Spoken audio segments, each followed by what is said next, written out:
10 முட்டையில் பக்காவான கிராமத்து முட்டை குழம்பா?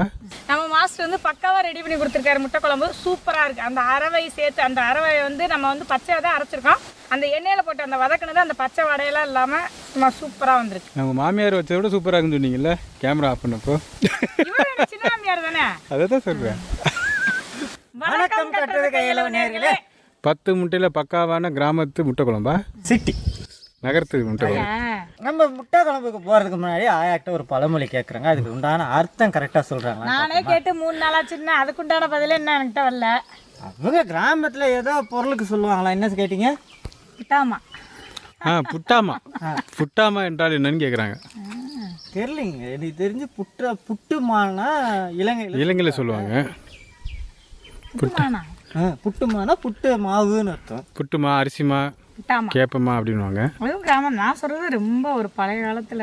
அப்போ வந்து அப்பத்தா பாட்டி அவங்க சொன்ன வார்த்தை தான் இது. குழந்தைங்கலேருந்து பெரியவங்க வரையும் பயன்படுத்துவாங்களா? அதுக்கு உயிர் இல்லை, நம்ம பயன்படுத்துறது வேணாம். அரிசியா? தென்காசி சாமிநாதனை போட்டு பார்த்துக்கிட்டே இருப்பாங்களோ? தென்காசி சாமிநாதன் ஐயாவை பார்த்து காப்பி அடிக்குதுன்னு நினைக்கிறேன். இல்லை, அவர் சிறுகதைகள் தானே சொல்லுவார். நான் காப்பி எல்லாம் அடிக்க மாட்டேன். தலையை பார்த்தா தெரியுது. ஐயோ, அவங்க சொன்னதுக்கே எனக்கு தெரியல.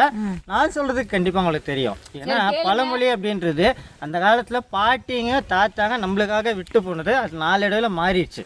ஸோ இன்னைக்கு ஒரு பழமொழி இருக்கு. அது என்னன்னு பார்த்தீங்கன்னா, அர்ப்பனுக்கு வாழ்வு வந்தா அர்த்தராத்திரில கொடை பிடிப்பான்றாங்க. சொல்லுவாங்க. எதுக்காக சொல்றாங்க? சொல்லுவா, அர்ப்பனுக்கு வாழ்வு வந்தா அடுத்த ராத்திரில கொடை பிடிப்பா. திமிரு கொண்டவங்களுக்கு பேர். திமிரு கொண்டவங்கிறத விட என்னதான் சொல்ல, இவளுக்கு வந்து வாழ்க்கை பாரு. யூடியூப்லாம் போகுது, புது வண்டிலாம் எடுக்குது. யூடியூப் வந்து புது வண்டிலாம் ஆகிட்டாங்க. யூடியூப்ல வந்து புது வண்டிலாம் எடுக்குது. அதுதானே சொல்லுவாங்க. மழை வந்தாதாங்க கொடை பிடிப்பாங்க. மழை வந்தாலும் கொடை பிடிப்பாங்க, வெயில் தங்கலைனாலும் கொடை பிடிப்பாங்க. ஆனால் வாழ்வு வந்தால் கொடை பிடிப்பாங்கிறது தெரியல. ஆனால் அது எங்கள் ஊரை பொறுத்தளவுக்கு எங்களுக்கு தெரிஞ்ச வரைக்கும் எப்படின்னா, இவர் சும்மா போய்கிட்டு பணக்காரன் ஆகிட்டாங்க, நல்லா வசதியாக வந்துட்டாங்க. இப்படி தெரிஞ்சா ஒன்றுமே இல்லாமல் இருந்துட்டு நல்லா வந்துட்டாங்கிறது அப்படி கிடையாதுக்கா. அர்ப்பணித்து வாழ்ந்து வந்தால் அர்த்தராத்திரியில் கொடை கொடுப்பான். யார் கொடுப்பா? கடவுள் தான். இல்லைங்க, அர்ப்பணித்து வாழ்வு வந்தால், அர்ப்பணித்து வாழ்ந்து வந்தால் நம்ம மற்றவங்களுக்கு உதவி பண்ணி வாழ்ந்து வந்தோம்னா, அவங்க நடுராத்திரியில் வந்து நம்மள்ட்ட உதவி கேட்டால் கூட அந்த நடுராத்திரிலையும் அந்த கொடை கொடுப்பான். புரியுதுங்களா? உதவியை கொடுப்பான், உதவி செய்வான்ற.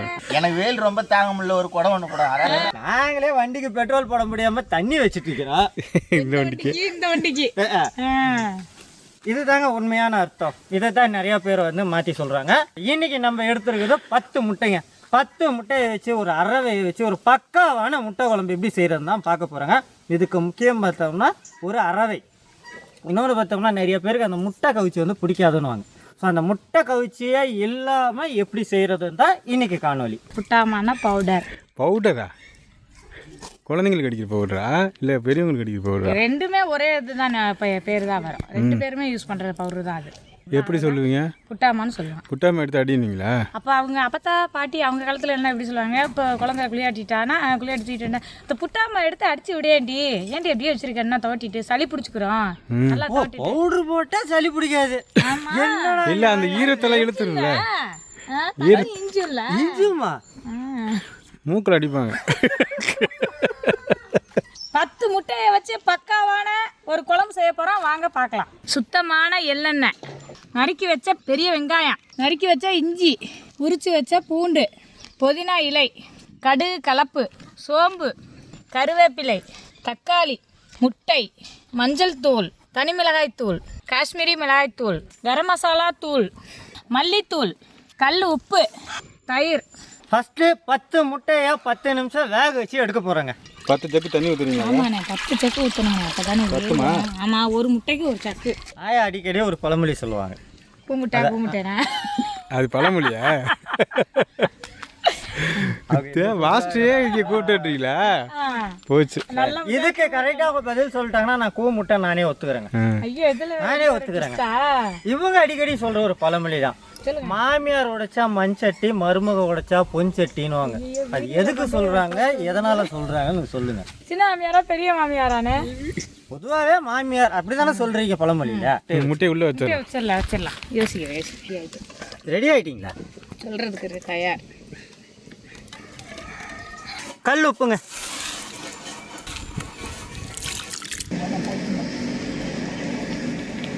நம்ம ஆரம்பத்திலேயே சொன்ன மாதிரி இந்த முட்டை கவிச்சு பிடிக்காதவங்க கூட இதை சாப்பிடலாம் அப்படின்னு சொல்லியிருப்போம் இந்த குழம்ப. அதுக்கு என்னன்னு பார்த்தீங்கன்னா ஒரு அரவைங்க. அதுக்கு நீங்கள் 10 முட்டையை எடுத்து சமைக்கலாம். ஏன்னா 10 முட்டையே பத்தாது, அந்த அளவுக்கு சுவையாக இருக்கும். அதுக்கு உண்டான அளவுகள் சொல்கிறோம். 1/2 கிலோ அளவுக்கு பெரிய வெங்காயம், 10 முட்டைக்கு 1/2 கிலோ வெங்காயம், ஒரு 25 பூண்டு, 100 கிராம் அளவுக்கு இஞ்சி, முட்டை கவிச்சு இல்லாமல் இருக்கிறதுக்காக புதினா இலை மட்டும் நல்லா ஒரு 1.5 கைப்பிடி அளவு சேர்த்துக்கிறோம். அப்படி கவுத்துருங்க. பதில் சொல்லிட்டு போங்க. பதில் சொல்லுங்க. மருமா என்ன செஞ்சாலும் வந்து மாமியாருக்கு வந்து அது வந்து பெருசாத்தே தெரியுமா. அப்போ வந்து ஒரு பாத்திரத்தை எடுத்து டக்குன்னு எடுத்துட்டு போயில கையில் நழுவி மருமா தெரியாம கீழே போட்டுட்டா கூட என்ன சொல்லுவாங்க, ஏன்டி போட்டு உடைச்ச, ஏன் அதை பைய எடுத்துட்டு போய் பழக மாட்டியா அந்த பாத்திரத்தை, இப்படி போட்டு உடைக்கிறியே அப்படின்னு சொல்லி கேட்பாங்க. வாங்குறவங்களுக்கு தானே. இப்போ 2 வருஷத்துல உங்களுக்கு இப்போ உங்க பொண்ணு கல்யாணம் இல்லை? அப்போ நீங்கள் மாமியார் ஆயிடுவீங்களா? கண்டிப்பா ஆயிடுவான். நம்ம வீட்டில் பையன் இல்லாதனால தைரியமாக பேசுறீங்க. அப்படிலாம் இல்லை, எனக்கு பையனே இருந்தாலும் எனக்கு வர மருமகளை கண்டிப்பா அவங்களுக்கு ஃப்ரீடம் நல்லபடியா நான் பார்த்தேன். இதை தான் உங்கள் மாமியாரும் அவங்க வீட்டில் சொன்னாங்களாம். சொல்லவே இல்லையா? சொல்லவே இல்லையா? நான் கேட்டுட்டேன், சொல்லலையா எங்க அப்பா கேட்டேன். ஆனால் பதில் அது இல்லை. பதில் அது இல்லை, அதுதான் நான் சொல்கிறேன் கேளுங்க. அந்த மாதிரி போட்டு உடைக்கல. அப்போ மாமியார் வந்து என்ன சொல்லுவாங்கன்னா, இந்த மாதிரி வார்த்தை கேட்கல. அப்போ மாமியார் டப்புன்னு அவங்களும் அதே மாதிரி ஒரு பாத்திரத்தை எடுத்து போய் கை நழுவி கீழே விழுந்துருச்சு. உடனே என்ன பண்ணுவாங்க, மாமியார் வந்து மருமகளை திட்டினா இல்ல, அப்போ மறுபடியும் மாமியாரை யாரை யார் கேட்குறது? கேட்க முடியாது. அப்போ சொல்லுவா, அப்போ மாமியார் அதுக்கு தான் அந்த பழமொழி. மாமியார் என்ன செஞ்சாலும் நல்லா கேட்க முடியாதுனால உங்கள் வீட்டில் எழுதி ஒட்டிட்டீங்க. இந்த மாதிரி முட்டை அவிச்சு கட் பண்ணி எடுத்து வச்சுக்கணுண்ணே. 2 ஆக்கிடுறான். 1/2 மணி நேரம் ஆகுதுண்ணா. வச்சிருவோம்ண்ணே. இப்படி வளர்ந்துருண்ணே. வளர்ந்துடுறீங்களா? யாரும் அண்ணனையா? அண்ணன் இல்லை, முட்டையை அரியிறது தான் அது வகுருவாங்க. அது அறிகிறது, அடுத்து அறிகிறதா முட்டை அறிகிறது. அதுங்க வகுந்துருவாங்களாம். அறிகிறது அறியாதது என்ன? தெரிந்ததும் தெரியாததும். பதில் தெரியல. மாமியார் ஒடிச்சா மண்சட்டி, மருமக ஒடிச்சா பொஞ்சட்டி. இன்னும் நான் மாமியார் ஆள், அதனால எனக்கு தெரியாது. முட்டை அவிச்சு 2ஆவோ 4ஆவோ எப்படி தோணுச்சு அது மாதிரி வெட்டி வச்சிருக்காங்க. 2ஆவோ 4ஆவோ இல்லை, 2ஆத்தையும் கட் பண்ணி. மக்கள் வந்து எப்படி கட் பண்ணுவா சொல்லுங்க. 2 வெட்டிக்கணுங்க ஒரு முட்டையை. இப்போ நம்ம முட்டை குழம்பு செய்கிறதுக்கு 150 கிராம் அளவுக்கு எண்ணெய் சேர்த்துக்க போகிறோம். செக்கெண்ணெய், எள்ளெண்ணெய், ஒரு 1/2 டேபிள் ஸ்பூன் அளவுக்கு மஞ்சள் தூள், 1.5 டேபிள் ஸ்பூன் அளவுக்கு காஷ்மீரி மிளகாய் தூள். இந்த முட்டையை பொரிச்சு எடுக்க போகிறோங்க. அதுதான் இந்த மாதிரி 2ஆக வெட்டி வச்சுருக்கோம்.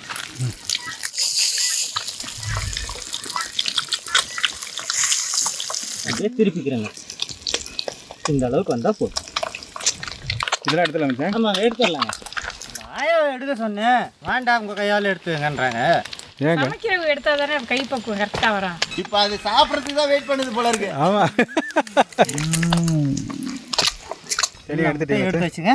இப்போ அந்த எண்ணெயிலேயே அடுத்த தாளிப்பு பொருட்கள் சேர்க்க போகிறோங்க. 1.5 டேபிள் ஸ்பூன் அளவுக்கு கடுகு உளுந்த கலப்பு, 1.5 டேபிள் ஸ்பூன் அளவுக்கு சோம்பு, 2 கொத்து கருவேப்பிலைங்க. அடே அப்பா, படாது வேண்டாம். அரவையே சேர்த்துக்கிறேங்க. தைரியமாக கிண்டுங்க.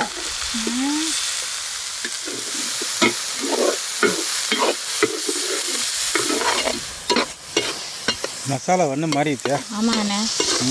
ஒரு 300 கிராம் அளவுக்கு பொடியாக வெட்டினா தக்காளிங்க. மசாலா போட்ட பிறகு தக்காளி செய்கிறது. ஆமாங்கண்ணே, 10 நிமிஷத்தில் செய்யக்கூடிய பக்காவான ஒரு முட்டை குழம்பு செய்கிறப்ப. முட்டை வேகிறதுக்கே 10 நிமிஷம் ஆயிடுச்சுங்க.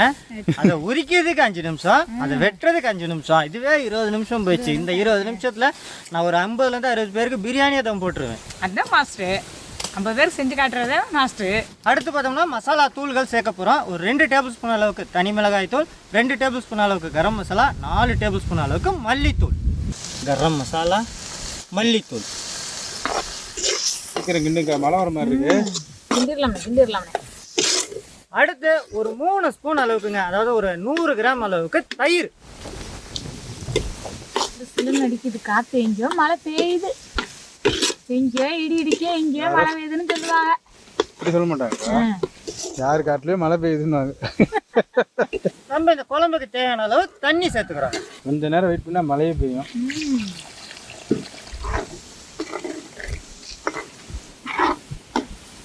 இந்த குழம்புக்கு தக்குனாப்புல உப்புங்க. தக்கனாப்புல அப்பதான் உப்பு போட்டுருங்க.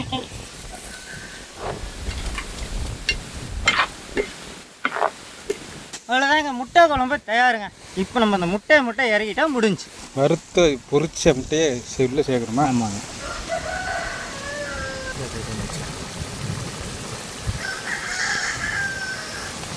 அவ்வளோதாங்க, நம்மளுடைய 10 முட்டையில் பக்காவான முட்டை குழம்பு தயாருங்க. 10-20 ஆக்கிட்டீங்களே. ஆமாங்க, ஒரு ஆளுக்கு 2 எடுத்துலாமா தான் கிண்டி விடணுமா? இல்லை வேண்டாங்க, அப்படியே எடுத்துக்கலாம். அல்லுங்க அப்படியே. அடா சுவச்சிடலாமா? அதுக்கு கேள்விக்கு பதில் வரலங்க. ஆமாம்ல, தெரில. நான் அண்ணம்மா. இன்னும் மாமியார் ஆகல, அதனால தெரியலையா? மாமியார் உழைத்தால் மண்ணுக்கு உரம், மருமகள் உழைத்தால் பொண்ணுக்கு உரம். புரியுதுங்களா? அதைத்தான் மாத்திட்டாங்க இப்ப. யாரும் சொல்லி கொடுக்கலையே. புரியுதுங்களா? அதாவது மாமியார் வந்து உழைச்சாங்கன்னா அவங்க மண்ணுக்கு அது உரம். மருமக அப்படின்றவங்க வெளியில உள்ள பொண்ணு, வெளி வீட்டில் உள்ள பொண்ணு இவங்க வீட்டுக்கு வந்து அந்த இடத்துல உழைச்சா அந்த பொண்ணு மாதிரி பார்த்துக்கணும். ஸோ அதுதான் அதுக்கு உண்டான அர்த்தம். உடனே நாங்கள் உடைச்சா சில்வர் பாத்திரமா, இவங்க உடைச்சா அலுமினிய பாத்திரமா. என்ன ஜாங் முடிஞ்ச? சூப்பரான மசாலாங்க. அதான் அந்த சோம்போட மணத்தோட சூப்பராக இருக்குது. நம்ம மாஸ்டர் வந்து பக்காவாக ரெடி பண்ணி கொடுத்துருக்காரு. முட்டை குழம்பு சூப்பராக இருக்குது. அந்த அரவை சேர்த்து, அந்த அரவை வந்து நம்ம வந்து பச்சையாக தான் அரைச்சிருக்கோம்.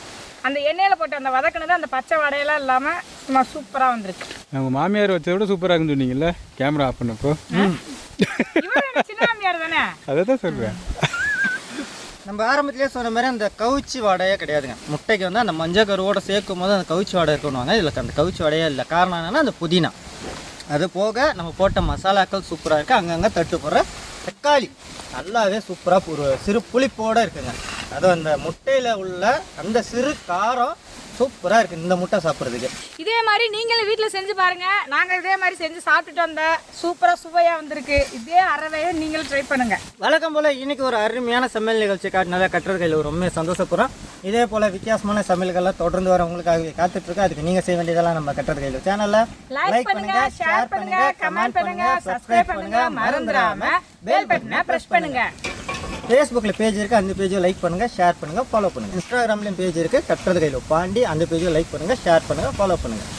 அடுத்த ஒரு புதுவிதமான சமையலோட உங்களை வந்து சந்திக்கும் வரை உங்களிடமிருந்து விடைபெறுவது கட்டுறது கையில் குடும்பம். நன்றி, வணக்கம்.